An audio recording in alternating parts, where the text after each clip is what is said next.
Bay, tinatagawa ka kayo kung kunyari. From the start ako. Hindi na from the start. Ang gabi nga video, sasakit na baterya. Hello, magandang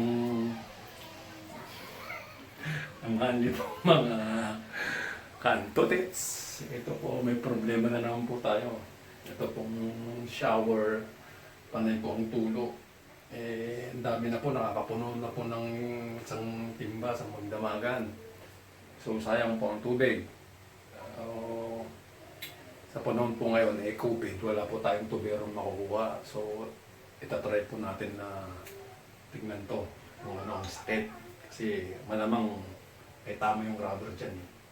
So pinapatay ko na po yung tubig dun sa main para hindi po siya mag-aksaya ng tubig. So wala na pong tumutulo dyan kasi namatay na sa main.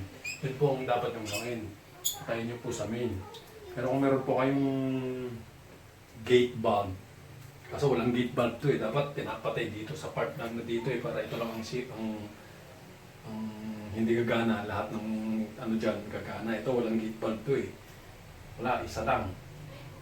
Kaya pag pinatay mo to, patay lahat. Wala ka nang magamit. So, kaysa daldal ako ng daldal, start ko na. So, tanggalin po muna natin to. May takip po to Ito. Takip, tinanggal ko na po. Yan. Tutungkabin nyo lang po yan. Tingnan po natin kung anong sakit nito. Pero malamang patay. Post-treat na to. Ayan po, may tornilyo. Tapos tanggalin na po natin to. Ito po, sira na rin po to. Lost thread na po to. Kaya umiikot. Bumili na po kami ng bago na pamalit. So, ayan na po ang papalitan mamaya. Tabi na po natin yan para hindi masira. So, ito po ang next. Tanggalin na po natin yan. At ito po, kailangan po natin ng tawag po dito, adjustable range. In Tagalog, kakala. So, ito pong part na to ang tirahin natin. Para ma-post na po talaga. Umuuga. So, it means sira na po yung rubber sa loob or yung thread niya. So, malamang ito ang papalitan. So, kailangan ko na po dahil walang tubero. Panggap na lang akong tubero. Pero marami na pong ginawang ganito na ayos naman. Successful naman yung ginawa ko. Pero ito lang po siguro ang kauna-unahang masisira. No choice lang po talaga tayo, kaya kailangan po natin gawin to ng paraan kaysa naman po wala tayong tubig, kung saing, kung ligo. Ayan na po. Dapat po siguraduhin nyo na masikip po ang hindi lawlaw kasi masisira po ang thread niyan. So, sikipan ko pa ng konti. Yung eksakto lang. Nga lang para may pwersa. Ayan po. Kumain na. Paano bukas yan? Pag ano? Pag ganun, pasikip. So dito ako titira. Mali. Para lumuwag. Ano ginagawa sinisikip? Lock po guys. Ito na po. So, babakwasin ko na po ito. Ayan po. Umiikot na po. Dahan-dahan lang po para hindi po mapwersa at baka ito po ay masira sa loob. Mas lalong malilintikan. Ayan na po. Mas lalo kang malilintikan sa may-ari. Inuulit ko po, ako po ay hindi eksperto Ang ginagawa ko lang po ay tatry ko lang po. Kasi po may kasabihan po ako na knowing what you do not know is the best way of knowledge. Ayan po. So, alamin po natin para magkaroon po tayo ng kaalaman. Shit. Na malagkit. Ayan. Ayan po ang sinasabi ko. So, okay naman yung rubber niya. Kailangan pa natin ng flashlight. Tingnan natin po yung pinakaloob-loob niya kung anong meron doon. Nike ko na may flashlight, ha? Ito na po, natanggal na po. Ito po yung umiikot kanina. So, Yan, ang parang lost thread na po ito. Wala ba nabibiling ganyan? Yan po ang alamin mo. Anong tawag doon? Faucet seat? Ito po ang tinawag yung poset set. Pag binilisan mo, poset set. Poset set po ito ang tawag dito. Ito po ang bibilin mo malamang brother kasi look at, it's already loosened and tightening in Okay naman po yung ano niya, yung ito, Rubber. rubber niya, rubber damper. Tikalik. Shit. May nakikita ka ba? Wala akong makita. Pakikuha niyo sa lamin ni Apple na kay Ba't kasi mahina yung ano mo, ito, yung malakas. Yung malakas na flashlight. Can I have my eyeglasses? Nakita pa yung mga tama mo sa likod mo. Okay. Ano mo? Eh, nagkaroon ako ng toko eh. Yung, ang tawag ng toko? Chicken pox. German missile. Chicken pox. Nick, Ano, pati naman para yung toko ko, pinapakita mo yun. Pakita mo yung toko mo. Oh, ayoko na. Pinapakita mo yung mga butas-butas na likod. Ano na yung I wear my eyeglasses so I can see. Tutawan mo daw hindi ang ano ko. nakita mo. Ano yung nakikita ko lang?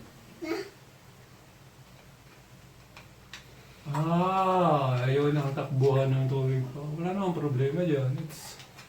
It's all clear. Clear po ang loob, walang damage. So ito po ang talagang papalitan.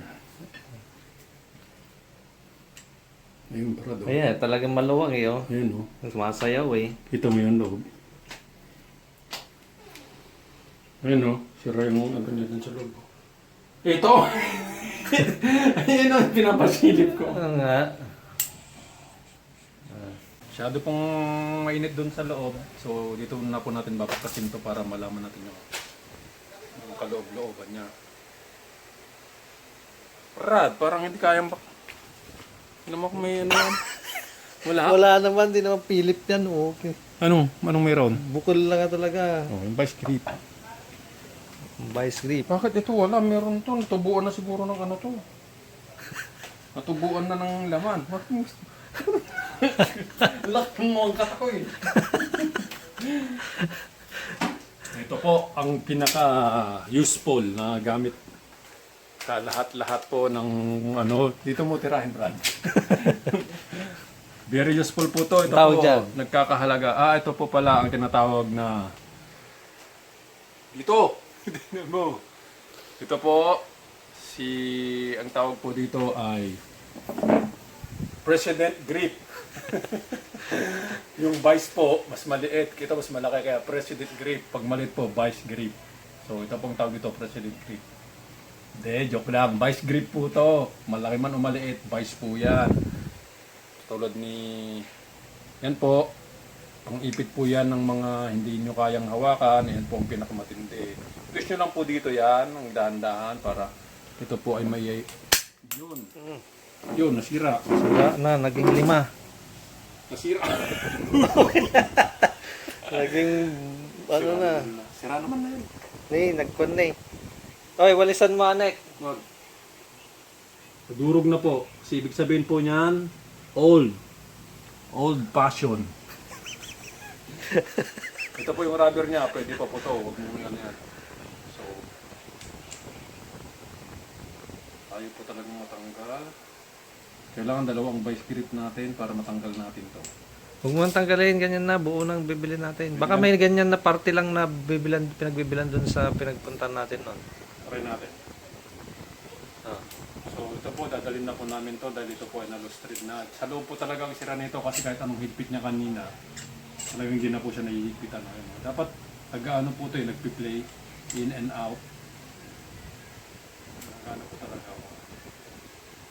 Ayun na po siya, pagpapagpapagpapag matras. So, yun o, naggagano no, iskid-iskid. Lustrid pong loob. So kailangan po natin bumili ito. Ito po ay nagkakahalaga ng mura lang po ito. Mga ito lang po ay 2,500. Pero pag pinakilo mo to, 2 pesos. So, bibili ka na, Brad. Halika na, sama mo Ha? ko. Oo. So, bibili na kami. Hindi po siya. Sige, babalik kayo mamaya. Okay, bili muna kami nito. Balik kami kasi gutom na si Apo Bakat eh. Hello mga ka-antutits. Ito po, bumalik na po kami. Naligo na po kami. Hindi na namin pinakita. Dahil wala po kami nabiling ganon, yung ganon, palpak po. Shower valve. Shower valve. So ito na po ang ginawa ko dahil ginawan ko na lang po rin ng paraan para hindi po kasi yung tubig kailangan talagang saraduhan yung tubig So Alangan namang lagi mong alangan papatayin namang sa labas. ano, doon na lang kami sa main lagi nagpapatay.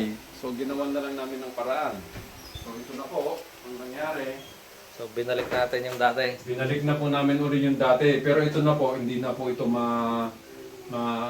close. Naka-open na po kasi yan.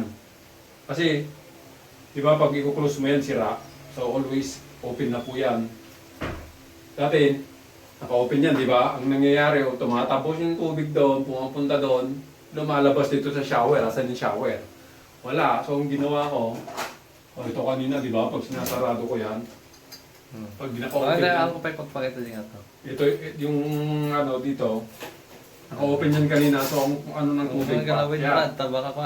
Ayan, tumutulo pa mga Ayan, tumutuloy pa rin kasi Ang talagang tubig. sira yung rubber dun Hindi namin nabilan. So, ang tendency niya, naka-open yan kasi hindi na pwedeng ibuksan, ang tubig tumatakbo dyan, tumatagos dito sa ano. So, sayang ang tubig, papatay mo sa main, di ba? So, ginawa na lang namin ng paraan. Buti na lang may extrang ano to, extrang ganito. Si Apulacay, Quezon City. Ano yan, So, ginawa namin, paket ng ganyan. Ninagyan na lang namin ng ano tawag dito. Gripo. Unipo dyan para kahit yung tubig continuous, napipigilan. Di ba kanina walang stopper yung shower, diretso lang. Ito may stopper. So kung gusto mo mag-shower, ay buksan mo yan. Yung ulo mo, yun na, medyo. Para ano, patay. Di ba? Kaya lang may konting tagas lang dyan. So yung tagas naman po niya, sinasalo na lang namin ng tubig dyan para kahit papano, yung naipon na tubig, tatapon na lang dito. Sa ano, imbis na mag-flush ka, yun na pang-flush mo. So yan po muna sa ngayon ang nasa Video natin. nagawa namin ng paraan. Dahil, nga, Dahil lockdown. lockdown, hindi kami makabili. So pag okay na po, bibilan na po namin to ng doon, maikot kami, punta kami Raon ulit. Kaya marami doon. Kaya ngayon, walang ganitong mabili. So yan po ang the best. So kaya nga po, minsan, Mag-stack kayo ng maraming gripo. No? yung tayo coconut shade. So ayun na po, ang sinasabi ko na knowing what you do not know is the best way of knowledge. So yan po ang paraan, di ba? Okay. So, yan po. Sa ngayon, wala na po tayong magagawa, kundi yan po, patulan natin yan. Keep safe, keep safe. So, yan po, keep safe po sa lahat yan. Huwag po kayo lumabas na walang takip. Katulad kanina, nakatakip kami dyan. Tapos, yan, tagaktak pawis. So, yun. Keep always. So, ang masabi ko lang po sa inyo, huwag na kayo magpakabit ng ganito, magpapagawa kayo ng bahay, gripo na lang. Kasi pag nasira. Okay, Brad. So, Keep safe. Keep safe Ingat po kayo sa lahat. Ingat po kayo dahil delikado po yung kumakalat na ngayon na na pandemic. Mabalos. Okay? Mabalos.